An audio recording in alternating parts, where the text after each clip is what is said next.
नमस्कार, मी रणजित सिनारे, न्यूट्राकेअर कंपनीचं तर प्रतिनिधी. इथं आज आपण आलो आहे. गावाचं नाव काय आपल्या? भाईगाव. भायगावमध्ये आलो आहे. कोकणाच्या जवळ कुकाणा. कोकणाच्या जवळ भायगाव म्हणून या गावात आलो आहे आपण.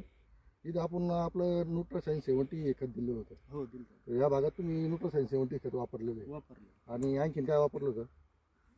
एक तुम्हाला फवारायला पावडर दिली होती. पावडर. हा हां, ती न्यूट्रासील म्हणून पावडर दिली होती. हा ती पावडर आपण इथं फवारली होती. हो. तर मग तर दोन्हीमध्ये काय फरक वाटतो तुम्हाला? नाही आपण जिथं वापरली ना तिथं कांद्याला कलर बी आणि पात सुद्धा जाड झाली. पात जाड झाली आणि कांद्याला कलर बी आला, मान जाड झाले माना जाड झाली आणि कांद्याची साईज बी वाढायला सुरुवात झाली. मग इकडे नव्हतं वापरलं का ते? नाही इकडे नव्हतं. या भागात वापरलं नव्हतं. नाही त्याच्यामुळे याला डायरेक्ट पिवळी पडलेली पूर्ण. आता हा इकडं पाहू शकता आपण. इकडं हा जो प्लॉट आहे हा पूर्णपणे हिरवागार दिसतोय आपल्याला, पण इकडचा प्लॉट पूर्ण पिवळा आहे. तर तुम्ही समाधानी आहेत का याच्यावर? आता परत काय फवारणी घ्यायची हो घेणार.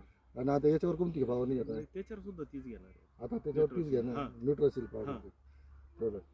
चालेल, धन्यवाद.